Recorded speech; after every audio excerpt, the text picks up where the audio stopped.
The first thing that bothered me was the elevator arriving on the wrong floor with blood on the handrail. Not a lot, just 3 smeared fingerprints near the door seam, like somebody grabbed the rail with a cut hand. I remember staring at it while the elevator doors stayed open too long, making that soft warning chime over and over. Floor 8, corporate offices. Completely empty after 7 p.m. My patrol route didn't even include that floor until midnight checks. But at 10:43 p.m., the elevator opened there by itself while I was standing alone in the lobby watching cameras. Nobody had pressed the button, at least according to the access logs. I worked overnight security in a 12-story office building in downtown Milwaukee for about 8 months before quitting. Mostly boring work, badge checks, watching delivery entrances. Walking silent hallways while fluorescent lights buzzed overhead. The building housed accounting firms, law offices, and one data storage company on the top 2 floors that kept weird hours. My shift started at 6 p.m. and ended at 6 a.m. Usually just me after midnight. The blood honestly didn't scare me at first because drunk people wandered into the lobby from nearby bars all the time. I figured somebody cut themselves. What bothered me was the elevator itself. The system logs showed it had traveled directly from the parking garage to floor 8 without stopping anywhere in between. No badge access registered. No camera footage inside the cab either, because the elevator camera had frozen at exactly 10:41 p.m. Last visible frame showed an empty elevator descending toward the garage, then static. 2 minutes missing, then the doors opening on floor 8, with blood already on the rail. I radioed maintenance mostly out of procedure, wiped the handrail with gloves, and rode up to check the floor. Empty offices, motion sensor lights flickering on one section at a time while I walked. I remember hearing a printer running somewhere down the hallway, even though all the suites should have been locked. The sound stopped immediately when I got closer. One office door near the northeast corner sat slightly open. Law firm suite. Interior lights off except one desk lamp glowing near the back. I announced security twice before stepping inside. Nobody there. But papers covered the floor around the reception desk like somebody searched through filing cabinets fast. One drawer still slowly sliding shut when I entered. I actually thought maybe I interrupted a burglary. Then I noticed the desk phone blinking with an active call line still open. I picked it up expecting maybe someone accidentally dialed out. Instead, all I heard was heavy breathing and what sounded like traffic in the background. Then somebody whispered, "Is he still there?" before disconnecting. I stood there for a second, genuinely confused because the voice sounded terrified, not threatening. Police arrived about 20 minutes later after I reported possible break-in signs. They searched the suite, checked stairwells, garage levels, roof access. Nothing. No forced entry, no missing property according to the office manager reached by phone. Officers basically treated it like a false alarm until one of them noticed the blood smear I'd photographed earlier. They took samples, human blood, small amount, probably from a cut finger according to the report later. That should have been the end of it. Instead, weird stuff kept happening, specifically on floor 8 after that night. 3 days later, one of the cameras covering the east hallway started flickering between live footage and older recordings from random times earlier in the week. At first we thought DVR malfunction, but the timestamps were just wrong. They overlapped. You'd see the empty hallway live for 2 seconds, then suddenly the same hallway crowded with daytime employees from Tuesday afternoon, then back to nighttime again. During one glitch frame, somebody stood at the end of the corridor staring directly into the camera. Security reviewed badge logs trying to identify him because he didn't match any tenant records. Gray hoodie, ball cap low over his face. Standing perfectly still, while daytime employees walked past without reacting to him. Next frame switched back to empty hallway at night. Maintenance replaced the camera 2 days later. The new one failed. Before sunrise. Around then, my supervisor started acting strange too. His name was Dennis. Former corrections officer, hard guy to rattle. But after the elevator incident, he kept asking if anyone spoke to me through the intercom system overnight. I said no. He asked specifically whether anyone used my first name. Weird question. Then he started double-checking that all stairwell doors locked after midnight, especially the service stairs between floors 7 and 9. I asked what happened there once. He just said, "Wrong person got upstairs last year." That was it. No explanation. About 2 weeks into all this, I was doing my usual 1 a.m. patrol when I heard footsteps above me while checking floor 7. Slow, heavy, coming from floor 8 directly overhead. That wouldn't normally matter except tenant access shut off automatically at midnight unless pre-approved. Nobody should have been up there. I radioed dispatch out of habit before heading upstairs. The moment I opened the stairwell door onto floor 8, the footsteps stopped completely. Hallway empty, but one thing immediately looked off. The motion lights near the elevator were already on. They only activated when movement occurred nearby. I approached slowly, thinking maybe another guard entered from the opposite side somehow. Then I noticed elevator B sitting open at the end of the hall. Empty inside. Blood on the handrail again. Fresh this time. Smaller smear though. Almost deliberate looking. Right beside it sat a black office shoe. Women's size maybe. I called out loudly enough my voice echoed through the hallway. No answer. Then my radio crackled with static before a woman's voice came through whispering, "Don't use the elevator." Not dispatch, not anyone I recognized. Just that sentence. Then silence again. I took the stairs back down immediately because honestly, yeah, screw that. When I reached the lobby, dispatch denied sending any transmission. They replayed recordings, only static at that timestamp, no voice. Police came again after I reported the shoe and possible intruder. This time they found something strange in the service hallway behind Suite 814. A maintenance panel removed from the wall leading into utility access tunnels running between several floors. Tight spaces around plumbing and wiring. Dust disturbed recently. Officers followed tracks upward toward floor 10 before losing them near a locked telecom room. No suspect found. The shoe disappeared before evidence techs arrived. I know how that sounds. I left it beside the elevator. Officers saw it too initially. Then, while checking the maintenance tunnel, we came back out and it was gone. Nobody admitted moving it. The next major incident happened during a thunderstorm in March. Bad enough weather that half the building lights flickered repeatedly all night. Around 2:17 a.m., every monitor in the security office went black for maybe 4 seconds. When they came back online, camera 8 East displayed a man standing directly in front of the lens. Gray hoodie again, face still hidden, but now he held something in one hand, a security badge. Mine. I instinctively checked my uniform pocket immediately. Badge missing. The man on camera tilted his head slightly like he knew I was watching him live. Then all feeds cut out again. By the time cameras returned, the hallway was empty. My badge later turned up inside the lost and found cabinet downstairs. I never put it there. Nobody else admitted touching it. That same night I got my first direct call from floor 8, internal extension 8142. I answered expecting maybe police or maintenance. Instead, a man calmly asked, "Why are you still working alone?" I demanded identification. No response. Then he said something else that made my stomach drop. "You checked the wrong office first." Line disconnected immediately after. The reason that bothered me was because, during the original elevator incident weeks earlier, I almost entered Suite 816 first, before choosing the law office instead. Nobody should have known that, not even police. I started carrying my personal flashlight and pocket knife everywhere after that. Probably against company policy, honestly. Dennis finally admitted part of what happened the previous year after I pushed hard enough. According to him, a temporary overnight cleaner vanished inside the building during a weekend shift. Cameras trapped her entering floor 8 around 1 a.m. carrying supplies. Then feeds glitched repeatedly for 11 minutes. Afterward, she appeared leaving through the lobby exit on camera, except the timestamp later proved impossible because the exterior camera clock was 36 minutes behind every other system.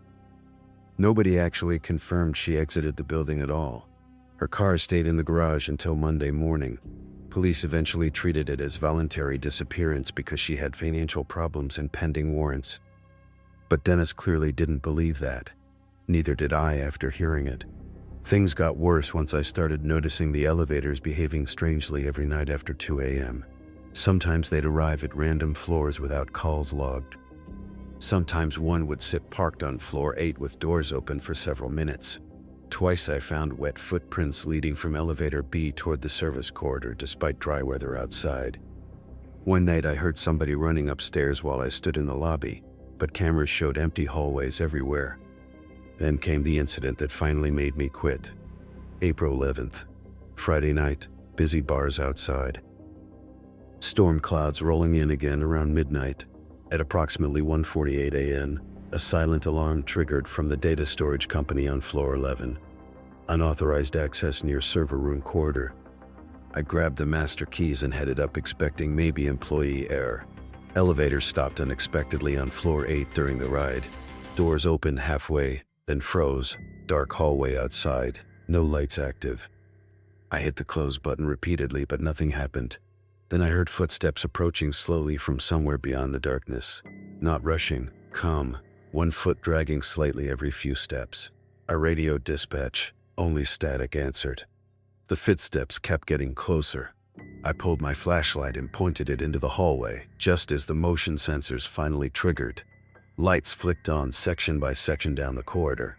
Empty at first. Then one final light activated near the service hallway intersection. Somebody stood there wearing a gray hoodie and reflective security vest. My vest. The same custom patch on the shoulder. He wasn't facing me though. He stood angled toward the wall, like he was listening to something inside it. Then my elevator door saw I had no contact with the resolution where it was connected to my score, and said no. It was a device and concert. When I reached floor 11, the alarm had already stopped. No signs of entry. But the server room manager arrived furious because according to his phone alerts, somebody accessed the internal security archive remotely during the exact time my elevator stalled. They downloaded months of footage specifically from floor 8 cameras. Police investigated again. Same result. Nothing conclusive. But during footage review, one detective noticed something weird. Multiple clips from different nights showed someone in a security uniform appearing briefly in reflections. Elevator doors, glass office panels, lobby windows, always partly obscured, always wearing my employee number tag. The problem was, timestamps proved I was visible somewhere else simultaneously in every clip. After that, I refused overnight shifts. Company transferred me temporarily to daytime access control, while the investigation continued. Dennis quit 2 weeks later, without notice. Nobody heard from him again as far as I know. Last thing he told me was, if the elevator stopped for you after 2 a.m., don't get out no matter who asks. I laughed nervously when he said it, because I thought he was exaggerating everything by then. Then he asked me something quietly before leaving. Did you ever notice the cameras only lose time and someone goes missing? I didn't answer because, honestly, I had. 3 separate footage gaps during my months there matched exactly with reports of people disappearing nearby downtown. One homeless man from the alley behind the garage, a delivery driver, then a janitor subcontractor nobody saw again after a night shift. Could all be coincidence maybe. Probably are. But about 6 months after quitting, I got a voicemail from an unknown internal extension number while eating dinner at home, mostly static. Elevator chime in the background. Then a woman whispered, "He's using your badge again." The caller ID displayed only one number, 8.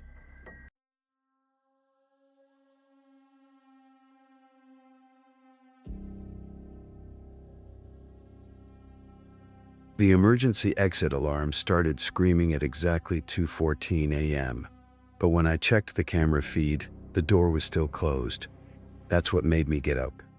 If the door had actually opened, the magnetic lock would have released, and the hallway camera angle would shift slightly from the pressure difference. It didn't. Everything looked normal. Empty corridor, red exit sign glowing at the far end. No movement, but the alarm kept going, loud enough that tenants on upper floors probably heard it through the ventilation system. I muted the panel temporarily and replayed the camera footage from 30 seconds earlier. Nothing. No person. No door movement. Just one weird frame where the timestamp skipped from 2:13:15:1 to 2:14:09. 18 seconds missing. I worked private security at a medical research building outside Columbus, Ohio for almost a year. 4 floors above ground, 2 restricted basement levels. Mostly biotech offices and storage labs. Overnight shift was usually dead quiet after midnight. I sat alone in the security office watching cameras, checking delivery logs, doing badge audits. The kind of job where you start noticing tiny things because nothing ever happens, until it does. After muting the alarm, I headed toward the east stairwell to manually inspect the exit door. Standard procedure. The hallway lights dimmed automatically overnight to save power, so half the corridor sat in shadow, except for emergency strips near the floor. When I reached the exit door, the alarm suddenly stopped on its own before I even touched the handle. Dead silence. I checked the magnetic lock. Still engaged. No damage, no forced entry, but there was condensation on the push bar like somebody had been gripping it with wet hands. Fresh enough it smeared when I touched it. That bothered me immediately, because it was freezing outside that night. Anyone entering through that door would have triggered cameras in the loading dock too. I radioed my supervisor mostly out of caution. No answer. Not unusual. He sometimes slept doing overnight rotation. I started walking back toward the security office when I heard footsteps above me. Fast. Running. Directly overhead on 4-3. I stopped in the hallway listening. 3 quick steps. Then silence. I checked the camera tablet clipped to my belt. Floor 3 West Corridor camera displayed static. Just that one feed. Every other camera normal. I took the stairs up because elevators automatically lock between floors overnight unless called remotely. Halfway to floor 3, my radio crackled with static before somebody whispered, "Don't go up there alone."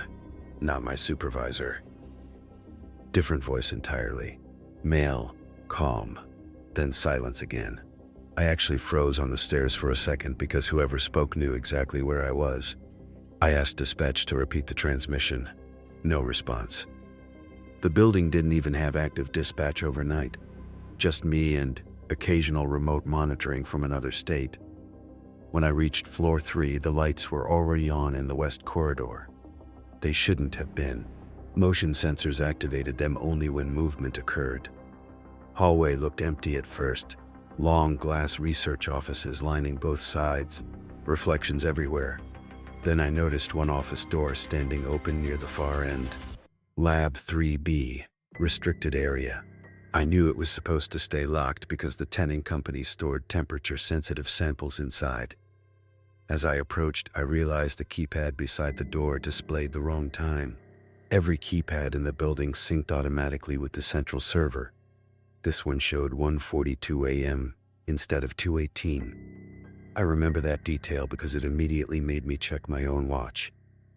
While I stood there staring at it, I heard something metallic hit the floor inside the lab. Small sound, like keys dropping. I announced security and stepped through the doorway. The lab lights were off, except for the glow from refrigeration units along the back wall. One chair slowly spinning near a workstation. Computer monitors asleep, nobody visible. But there was a backpack sitting beside the emergency shower station. Black backpack, wet across the bottom. I called again, louder this time, nothing. Then one monitor suddenly woke up behind me. A camera feed appeared full screen. Live footage from the hallway outside the lab. Except it wasn't live. I could see myself standing in the doorway from about 15 seconds earlier. Then the feed advanced. Me, entering the room. Me, looking around. Me, turning toward the monitor, like the camera was somehow ahead of real time by a few seconds. I'm telling you, it made my stomach drop instantly. Before I could process it, the screen cut to another hallway camera. Basement level 2 loading corridor. A man in a gray janitor uniform stood facing the camera motionless, his face blurred from low resolution. Then the feed skipped. Same hallway hoopty. Then another skip. The man suddenly closer to the camera, still facing forward. I backed away from the workstation automatically. That's when my flashlight beam hit the floor near the spinning chair. Wet shoe prints, leading deeper into the lab toward a secondary storage room. I followed maybe 5 steps before hearing the storage room door click shut softly. Somebody was absolutely inside there. I radioed for police assistance immediately.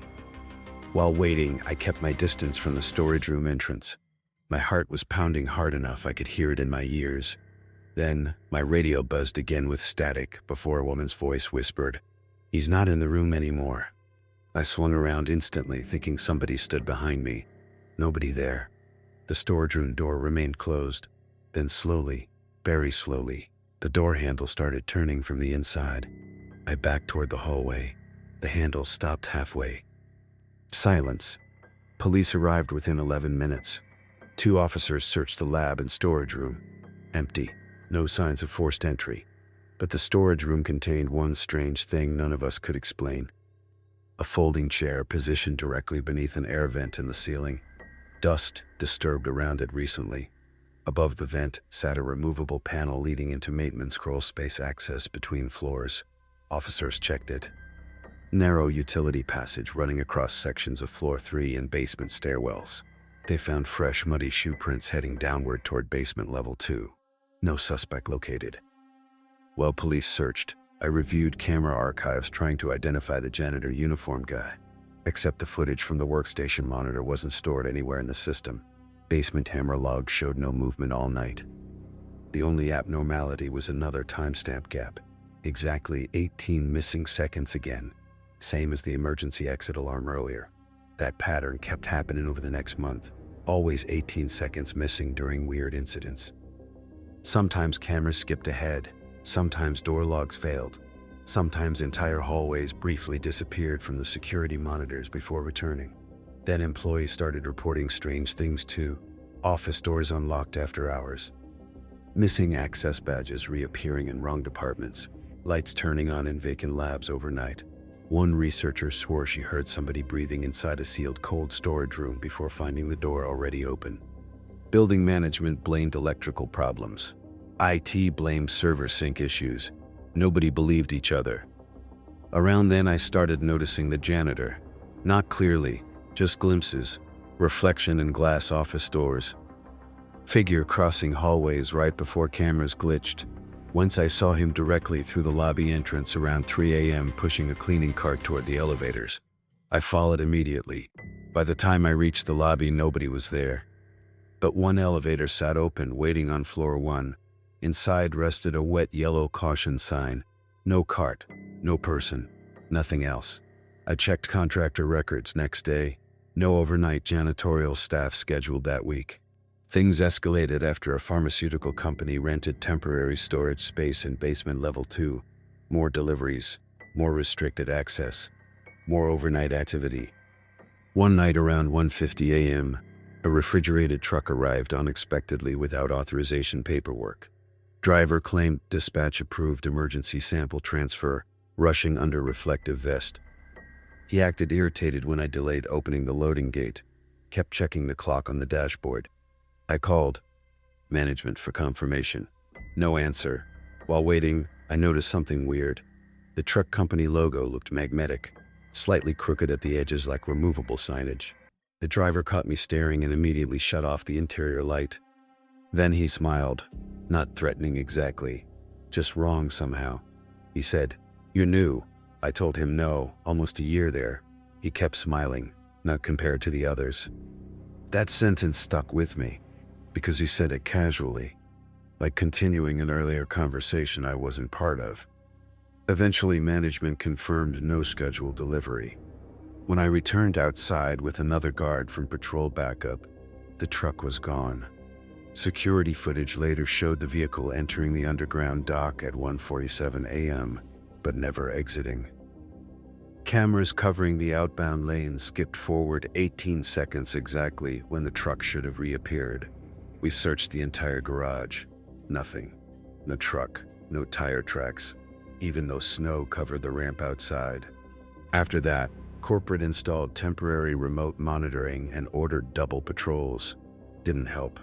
Weird incidents increased. Multiple employees received calls from internal extensions late at night, with only static on the line. One researcher claimed somebody accessed her office computer remotely while she watched, files opening by themselves, security archives downloading automatically. Then a maintenance worker disappeared for almost 6 hours during an overnight shift. They eventually found him sitting inside a locked electrical room in basement level 1, barely responsive. He kept repeating, "He knew my name before I told him." The company quietly transferred him out within days. I seriously considered quitting around then, but the pay was good, and honestly part of me wanted answers. Biggest mistake I made there. The final night happened in November during heavy rain. Around 2:14 a.m. exactly, every camera feed on my monitors froze simultaneously. Not black, frozen. Same timestamp across all screens. 2:14:18. Then one by one the feeds updated except for basement level 2 loading corridor. That monitor stayed frozen on an empty hallway. My radio crackled. Male voice. Calm again. Check the freight elevator. I should have ignored it. Instead, I grabbed my flashlight and headed downstairs, because something about the silence in the building felt wrong. No HVAC hum, no distant machinery, just rain hitting the exterior vents. When I reached basement level 2, the freight elevator stood open, lights off inside, wet footprints leading out across the floor. I followed them toward refrigerated storage. Halfway there, my flashlight caught movement behind the wire mesh partition separating utility access from storage units. Somebody walking slowly parallel to me on the other side. Gray uniform, head lowered, matching my pace exactly. I shouted security and aimed a flashlight directly through the mesh. Empty corridor. Then footsteps behind me. I spun around. Nothing.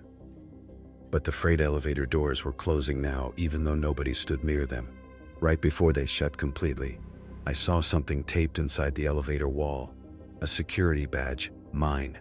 Same thing happened months earlier with another guard, according to rumors I'd heard. I approached carefully after the doors reopened. Badge attached with gray duct tape beneath the control panel, still wet. While pulling it free, I noticed writing scratched into the metal beside it. Tiny letters. At that exact moment, every light in basement level 2 shut off. Total darkness. My radio exploded with overlapping voices talking at once through heavy static.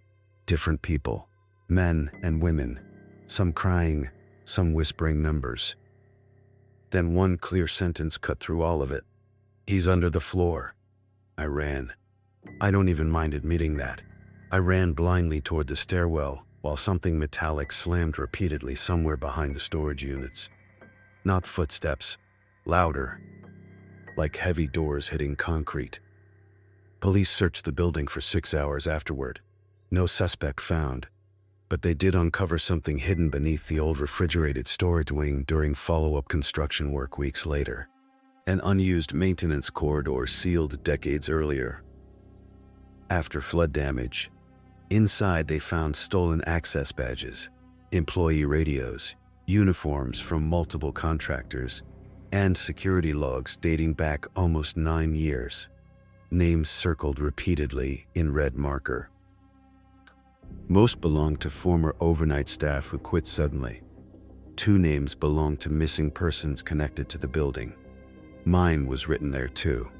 Beside it, someone had added a timestamp. 2:14:18. I quit the next morning. Haven't worked security since. Sometimes I still wake up around 2:14 a.m. expecting to hear static through my bedroom speaker system. And every once in a while, maybe once every few months, I get a voicemail from an unavailable number that lasts exactly 18 seconds. No voice, just the sound of an elevator arriving somewhere underground.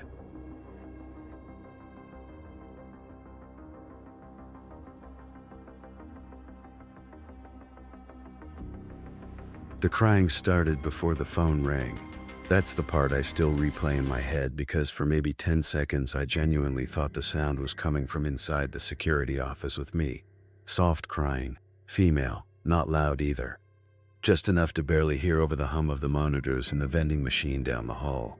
I remember standing up slowly and checking the restroom first because the sound felt close. Too close. But the restroom was empty. The crying stopped the second the desk phone rang. Internal line. No caller ID. I answered thinking maybe another guard was messing with me. Instead, a woman whispered, "He's back on 6. Then the line disconnected immediately. No breathing. Nothing. Just that sentence. I worked overnight security at a half-abandoned shopping mall outside Phoenix for about 7 months back in 2022. The place was dying slowly. Maybe 15 stores still open during the day. Whole wings shut down permanently with metal gates pulled over empty storefronts. My shift started at 9 p.m. after closing and usually ended at 7 in the morning. Most nights it was boring. Walk the property, check doors, watch cameras, kick out teenagers trying to skateboard near the loading docks. The mall had 3 floors if you counted the maintenance level above the theater section. Employees called it 6, even though technically it wasn't labeled on building maps anymore. Old storage corridors, utility access, HVAC rooms. Most guards avoided going up there alone because the lighting sucked and radio reception constantly cut out. According to older staff, part of that level had been closed after a contractor fell through damaged flooring years earlier. That's all I knew when I got the phone call. I checked the monitor wall immediately after hanging up. Camera feeds covered almost every accessible hallway in the building, except certain maintenance areas upstairs. Nothing looked unusual at first. Empty food court, locked jewelry kiosks, escalators shut down, then camera 42 flickered. Theater hallway entrance near the service elevator. The image distorted for maybe half a second before returning. But during the glitch, somebody was standing there. I know that sounds dramatic. I'm telling you exactly what I saw. Tall figure in a dark maintenance jacket, standing beside the elevator doors. Next frame, gone. I rewound the footage instantly. Static again. Empty hallway. No person. Timestamp skipped backward 3 seconds during the glitch too, which I didn't even know was possible. I radioed Marcus, the other guard on shift. No response. That bothered me because Marcus never ignored calls. Former Marine guy. Took the job weirdly seriously. I tried again while heading toward the theater wing. Still nothing. The farther I walked into that side of the mall, the quieter everything got. Main corridor music shut off automatically overnight, so all I could hear were my own footsteps and distant air vents kicking on and off. Half the ceiling lights near the old arcade were dead. The darkness between storefronts looked deeper than it should have somehow. Like sections of the hallway just disappeared past a certain point.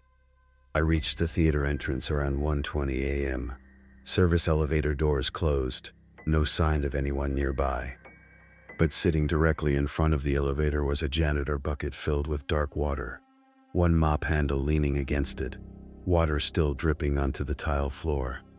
The thing is, the mall didn't employ overnight janitors anymore. Budget cuts months earlier. I remember touching the side of the bucket because part of me assumed another contractor entered after hours. The mop was all over it. I remember it because it still leaned over it. But what is the word? What the hell do they play? Then Marcus sang, "Don't go upstairs." I answered immediately asking where he was. Silence. Then the same transmission repeated again exactly the same way. Same tone, same timing. Like a recording. "Don't go upstairs." After that, only static. I should have listened, honestly. Instead, I called the service elevator because now I was irritated more than scared. The elevator took forever coming down from the upper maintenance level.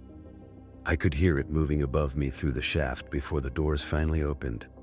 Empty inside except for a rolling ladder. Cart pushed against the back wall. One wheel spinning slowly, like it had just been moved. I didn't even notice the smell at first. Wet drywall, maybe. Something moldy. Then I saw the handprint. Small red handprint, smeared beside the control panel. Not dripping blood. More like somebody touched the wall with a paint-covered hand. I stepped back automatically. That's when I realized the elevator buttons only went up to floor 5. No button for 6. Yet the display above the door clearly read 6 before changing back to 1. I actually stared at it long enough the doors almost shut on me. Eventually, I used my master key override to access the maintenance level manually. The elevator opened into a narrow concrete hallway lined with old storage rooms and exposed pipes overhead. Most lights were off except every third fixture glowing weak yellow. My flashlight did most of the work. The whole floor felt wrong immediately. Too warm, HVAC systems running louder than downstairs, water dripping somewhere far away echoing through the corridor. Then I noticed the footsteps, not current footsteps. Old wet shoe prints across the concrete heading deeper into the level. Some looked fresh, others dried partially, like multiple trips back and forth. I followed them because at that point I still thought maybe injured contractor or homeless person. The prints led past locked storage cages and an abandoned seasonal decoration room full of broken mannequins stacked against walls. One mannequin near the doorway wore an old mall security jacket, not ours, older design from years before. Its head was turned toward the hallway, like someone positioned it there deliberately. My flashlight hit another strange detail then. Security cameras. Tiny black dome cameras mounted recently along the ceiling. I'd worked there 7 months and never seen those before. No blinking lights, no company labels, just cameras facing down the corridor. I radio Marcus again, asking if maintenance installed new surveillance upstairs. Still no answer. But while waiting, I heard movement ahead. Metal scraping concrete, slow, rhythmic. I killed my flashlight instinctively and stood still listening. The sound stopped too. Then after maybe 5 seconds, footsteps. Very soft. Approaching from farther down the hallway. I brought the flashlight back up and aimed toward the sound. Empty corridor, but one storage door now stood open slightly. I'm positive it had been shut earlier because I checked the room numbers while following the footprints. The metal door moved gently, like air pressure pushed it. Inside looked pitch black. I called out security and stepped closer. The room was some kind of old maintenance workshop. Shelves, tools, broken signage stacked everywhere. But the weirdest thing sat in the middle of the floor, a folding chair facing an old CRT television connected to a portable generator. The TV showed live security footage from the mall downstairs, camera angles from hallways, loading docks, food court. Somebody had built a monitoring station up there. Beside the chair sat paper cups, food wrappers, batteries, even a police scanner. Like someone had been staying there a while. Then one of the camera feeds changed.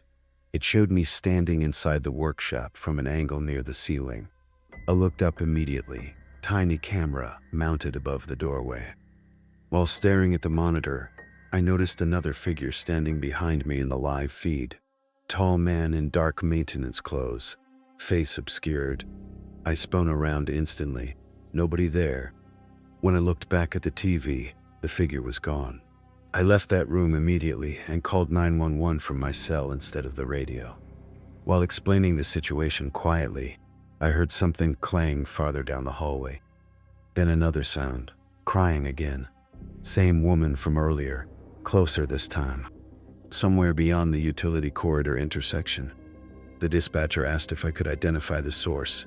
I said no, but there might be someone injured upstairs. Then the crying stopped abruptly, and a male voice yelled, "Help me!" from deeper in the level. I started moving toward it automatically before catching myself halfway. The voice sounded wrong somehow. Too sudden, like someone imitating panic instead of actually panicking. Dispatcher told me officers were en route and ordered me not to investigate alone. I backed toward the elevator instead. Smartest decision I made all night. Halfway back, every overhead light shut off at once. Total darkness except my flashlight. Then my radio activated by itself, clipped to my vest. Static burst first. Then Marcus screaming. Not talking, screaming. Loud enough it distorted the speaker. I nearly dropped the radio. He's watching the cameras. Then silence. Complete silence.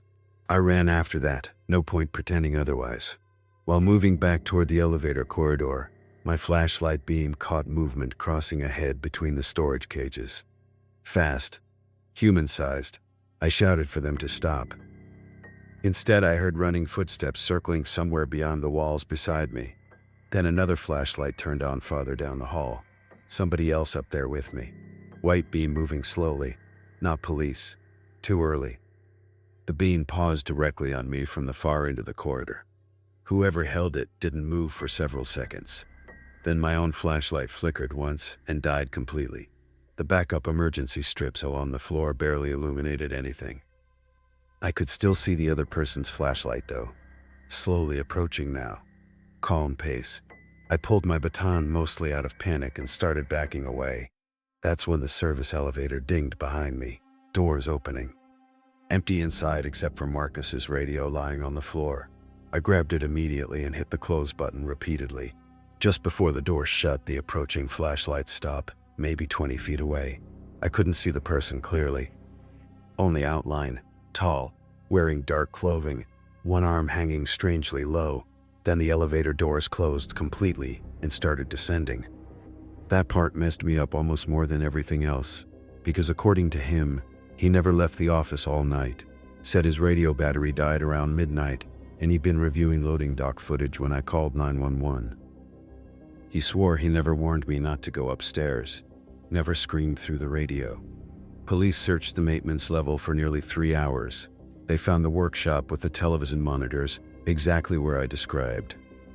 Also found extension cords illegally wired into maintenance power lines and several hidden cameras pointed throughout the upper corridors. But nobody was there. No sweeping bags, no fingerprints useful enough to identify anyone. The weirdest thing police recovered was a stack of printed surveillance photos spread across a table in the workshop. Pictures of mall employees leaving work, security guards during patrols, maintenance staff. Some photos dated back almost 6 years. Multiple missing persons cases connected to temporary contractors around the area later got reviewed because of those photos, but as far as I know, nothing concrete ever came from it. A week after the incident, mall management permanently sealed parts of the upper maintenance level during renovations. They claimed squatters had been secretly living upstairs using old surveillance equipment left behind from previous ownership. Maybe that's true. Probably is. But one thing still bothers me. During police review of security footage, investigators discovered camera 42 actually did capture someone near the theater elevator that night during the static glitch. The image enhancement showed a tall man standing beside the doors wearing an old mall security uniform.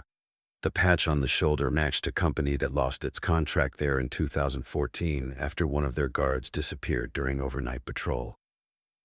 His body was never found. The name stitched on the uniform looked almost readable in the footage. Marcus.